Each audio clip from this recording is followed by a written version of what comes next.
मम्मा सुनो। अखबार देखते हुए मैंने जोर से पुकारा। अरे इतना जोर से क्यों बोल रहे हो? तुम्हारे साथ ही तो खड़ी हूँ सुशांत। मम्मी ने डाइनिंग टेबल से ब्रेकफास्ट के बर्तन उठाते हुए कहा। देखो मम्मा, कितनी अच्छी बात है ना कि आज फिर रवि मामा की फोटो अखबार में छपी है और न्यूयॉर्क शहर के बहुत सारे गणमान्य लोग उनको बधाई देते भी दिखाई दे रहे हैं।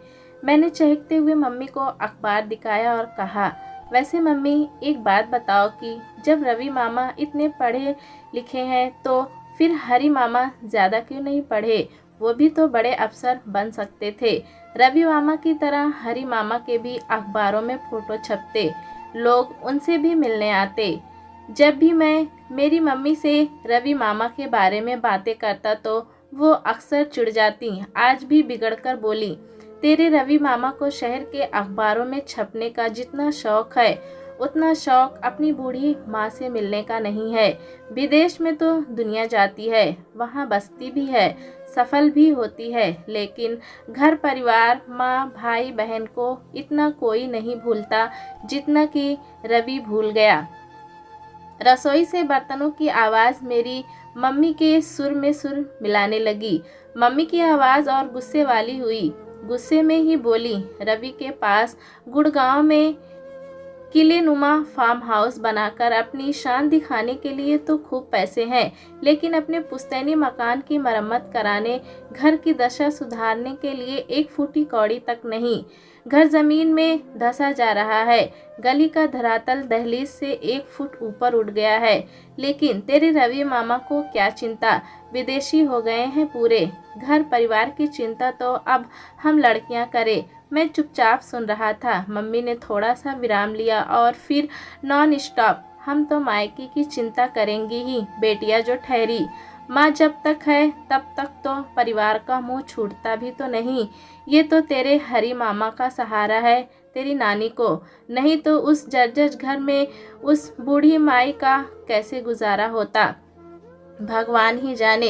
अब मेरी मम्मी शुरू हो चुकी थी, अब वो केवल बोलती ही जाएंगी, ऐसा मुझे पता था। वो आगे और तुनक कर बोली, हम भी जब कभी कभार माँ से मिलने जाते हैं तो घर के पुराने जर्जर दरवाजे यूं आर टर टर करते हैं, जैसे कह रहे हों कि अगली बार उन्हें छू भी लिया तो सांकल हाथ में ही आ जाएंगी। बात तो मम्मी ठीक ही कह रही थी। पिछली बार जब मैं नानी के घर गया तो मेरा भी हाथ ही फंस गया था रसोई के गेट में। ये तो नानी को पता था कि हाथ कैसे निकालना है, नहीं तो चोट लग जाती और मम्मी से डांट पड़ती। वो अलग।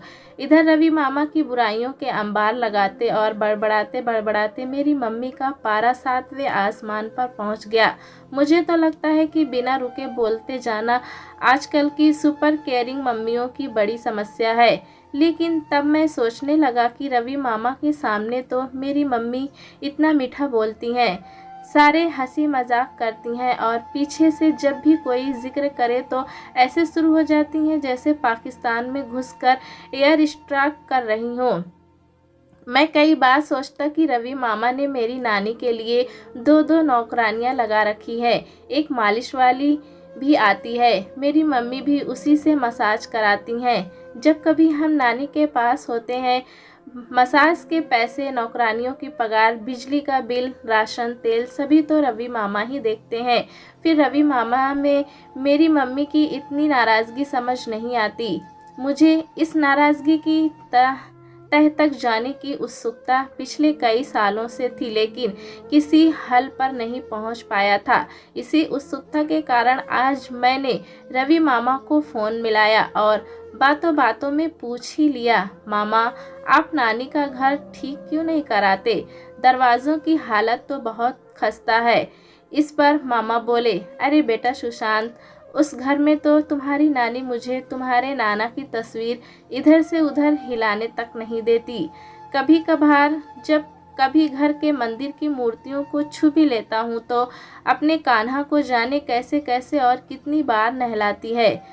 मामा ने हंसते हुए कहा, सुशांत, अभी पिछली बार जब मैं शंघाई से 2 दिन के लिए आया था तो मैंने माँ को कहा, माँ ऐसा करते हैं, मंदिर अब छोटा पड़ने लगा तो थोड़ा बड़ा वाला खरीद लाते हैं। उस दिन माँ मुझ पर बहुत बिगड़ी, बोली हाथ भी नहीं लगाना मेरे ठाकुर जी को, विदेश में तुम पता नहीं क्या क्या खाते पीते होगे, बेहू कही के, रवि के बच्चे, अशुद्ध नहीं करना मेरे लड्डू गोपाल को। और मामा जोर जोर से हंसने लगे, जैसे उन्हें माँ की डांट खाने में बहुत मज़ा आया हो। मामा ने मुझे फिर थोड़ा गंभीर भाव से कहा, सुशांत बेटा, तेरी नानी को कई बार समझाया कि वो इस पुराने घर को छोड़कर नए मकान में आ जाए। नए मकान में उन्हें कुछ और सुविधाएं मिल जाएंगी, लेकिन वो नहीं मानी। और मानती भी क्यों? जिस व्यक्ति ने अभाव में एक लंबा समय गुजार लिया हो, जिसने सारी उम्र सब्र किया हो, जो सुविधाओं को मात्र तन का सुख मानता हो, वो सुविधाओं की खातिर अपने आप को क्यों विस्थापित करेगा? और वैसे भी बुढ़ापे में आलीशान मकान की बजाय पुराने साथियों का साथ ज़्यादा अच्छा लगता है। मामा ने आगे कहा, बेटा सुशांत, मुझे भी तो मेरी माँ पर वैसे ही फ़क्र है। वो हमेशा से ही पूरे गली मोहल्ले की जगत दादी रही हैं। आज भी गली की सभी औरतें उनके पास कभी व्रत की कहानी सुनने आती हैं, तो कभी सत्संग कराने, कभी श्रद्धा के बारे में पूछने आती हैं, तो कभी अमावस्या के बारे में। मतलब ये कि माँ की ओपीडी चलती ही रहती है सारा दिन। नानी की ओपीडी कहकर मैं खूब हंसा और मैंने कहा, मामा आपकी भी सेंस ऑफ ह्यूमर कमाल है। मामा ने फिर कहा, मेरी माँ को समाज के लिए उपयोगी होना अच्छा लगता है। उसे पड़ोस के सभी घरों की अनकही कहानियाँ मालूम होती हैं। सभी पड़ोस ने अपने दिल की बात माँ से ही साझा करती हैं, क्योंकि उन्हें भी मालूम है कि माँ किसी की भी बात को कभी इधर उधर नहीं करती, सभी को नेक सलाह ही देती हैं। कभी किसी की चुगली का तो सवाल नहीं उठता। बातें पचाने का हुनर तो महिलाएं मेरी माँ से सीखें। अरे सुशांत, मेरी माँ से तो हमारी पड़ोस ने अपने छोटे बच्चों की पसलियाँ मसलवाने, टॉन्सिल्स में गले की मसाज कराने भी आती रहती हैं। और माँ भी अपने आप को किसी हकीम से कम नहीं समझती। जब वो पेट दर्द वाला चूर्ण किसी को पुड़िया बनाकर देती हैं। मामा आज पूरे मनोविनोद के साथ मेरे साथ बातों में मशगूल थे। तभी उन्होंने पूछा, अच्छा अब तुम बताओ सुशांत, क्या तुम्हारी नानी पुराने घर को छोड़कर कहीं और खुश रह सकती हैं? मैंने भी निर्णायक की भूमिका मिलते ही कहा, नहीं, सवाल ही नहीं उठता मामा, नानी कहीं और विस्थापित होंगी। और सुशांत, बात एक और भी है कि चाहे माँ कितनी भी वृद्ध हो गई हैं, लेकिन आज भी उसकी आवाज़ और उसकी चाल दोनों में कड़की है। और तुम्हें तो पता है कि सुशांत की माँ तो गली की सभी बूढ़ी औरतों की सरदार हैं। कभी सभी आंटियों के साथ धार्मिक यात्राओं पर घूमने भी निकल जाती हैं, तो कभी किसी पारिवारिक आयोजन पर। और इस बार तो हरिद्वार में पूरे 10 दिन लगाकर आया है इनका ओल्ड गोल्डन गर्ल्स गैंग। मामा के ओल्ड गोल्डन गर्ल्स गैंग वाले इस पंच से मेरा हंस हंस कर बुरा हाल हो गया। लगा जैसे कपिल शर्मा शो का पार्टिसिपेंट हूँ। मामा हंसी दबाते हुए बोले, सुशांत, उम्र के इस पड़ाव पर ऐसा मेलजोल ही आपको ऊर्जावान रखता है, नहीं तो दवाओं की गठरियाँ उठाए नहीं उठती। मैंने कहा कि अब तो मुझे बिल्कुल सही सही स्पष्ट हो गया कि नानी ना तो पुराना मकान छोड़ सकती हैं और ना ही उसे ढहाकर दोबारा बनाने के लिए ही राजी हो सकती हैं। मामा भी बोले, अभी 2 महीने पहले जब मैं दुबई आया था तो मुझे लगा कि माँ से मिलना चलूं। मैंने माँ को कहा, माँ मकान पुराना हो गया है, तोड़कर दोबारा बना लेते हैं। तो पता है माँ ने क्या कहा? माँ ने कहा, मेरे जीते जी इस मकान को तोड़ने की सोचना भी मत, क्योंकि अगर मकान दोबारा बनेगा तो तुम दोनों भाइयों के बीच घर के बंटवारे का मुद्दा उठेगा और बंटवारा मैं होने नहीं दूंगी, कम से कम तब तक जब तक मैं जिंदा हूँ। हाँ, मेरे मरने के बाद तुम दोनों भाइयाँ कुछ भी करना। ऐसा कहकर माँ ने मेरा मुंह हर बार की तरह बंद कर दिया।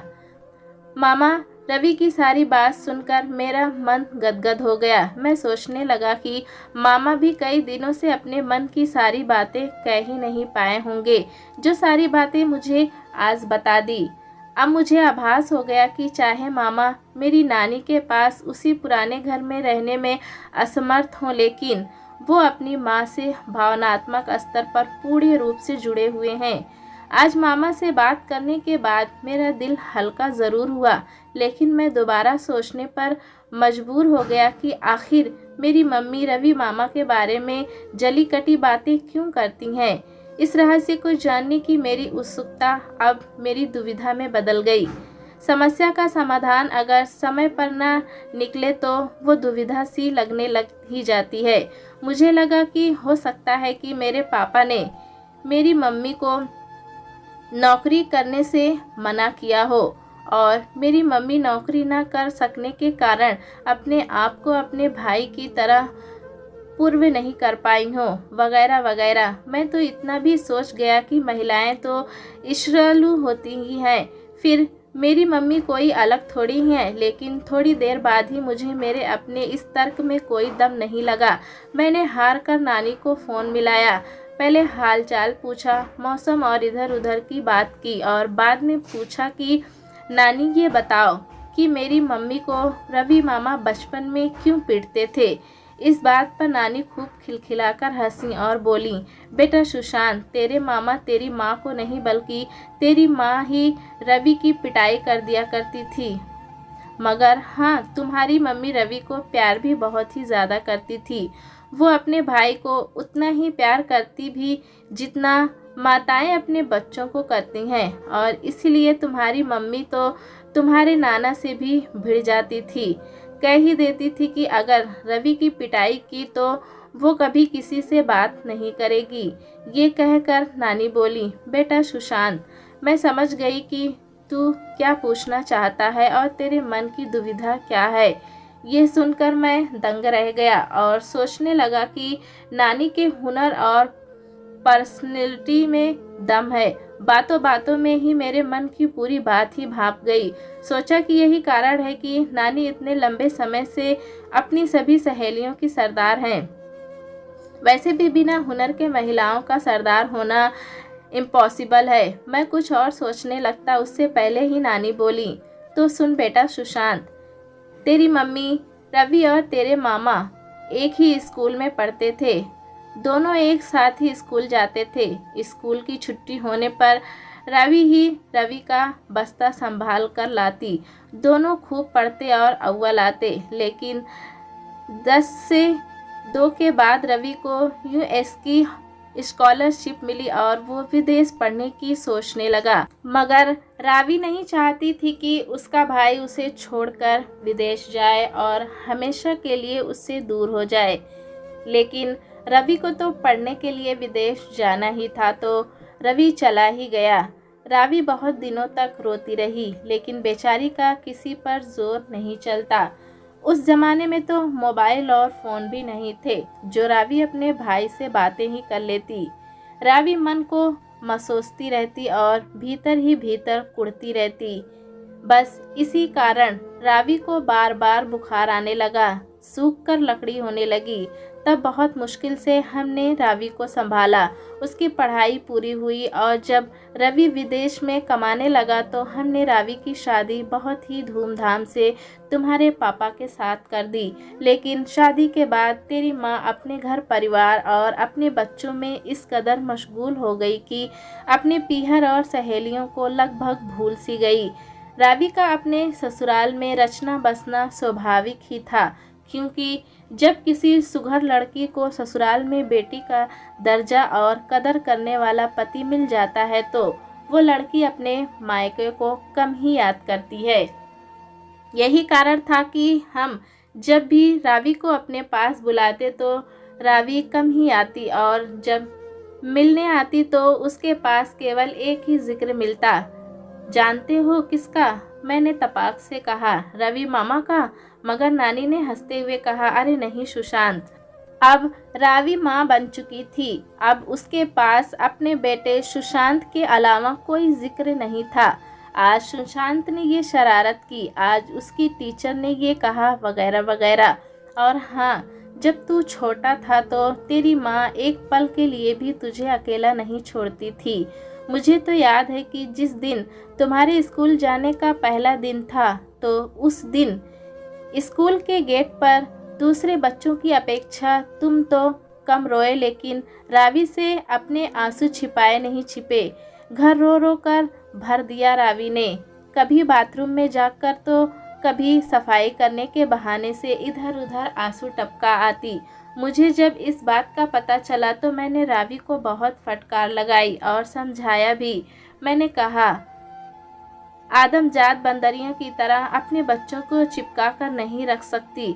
आगे से सुशांत के स्कूल जाने पर आंसू बहाए तो मुझसे बुरा कोई नहीं होगा। रावी को थोड़ी कसकर फटकार लगाई, तब कहीं जाकर नॉर्मल हुई।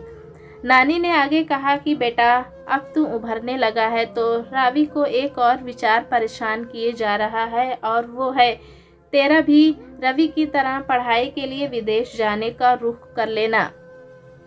रावी को अब यही डर सता रहा है कि कहीं तू भी उसे छोड़कर विदेश न चला जाए।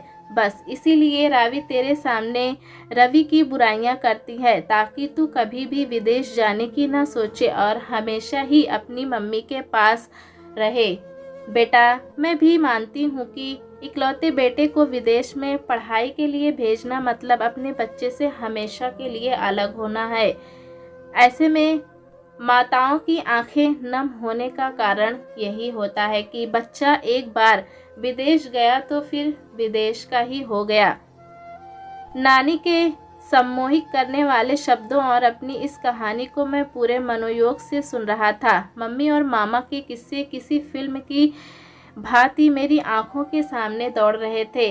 अपने इस पारिवारिक इतिहास को जानने के बाद वर्तमान की मेरी सारी दुविधाएं मेरे अशांत चित्त से निकल गई। मुझे लगा कि नानी की ओपीडी तो बहुत ही कमाल की है। बिना किसी ब्लड टेस्ट के मेरे मनोभावों को पूरा डायग्नोसिस भी कर लिया और बिना किसी दवा के मुझे अशांत वापस सुशांत भी बना दिया। दोस्तों, कहानी कैसी लगी हमें कमेंट में ज़रूर बताएं। चैनल पे नए हैं तो एक लाइक और सब्सक्राइब करना ना भूलें।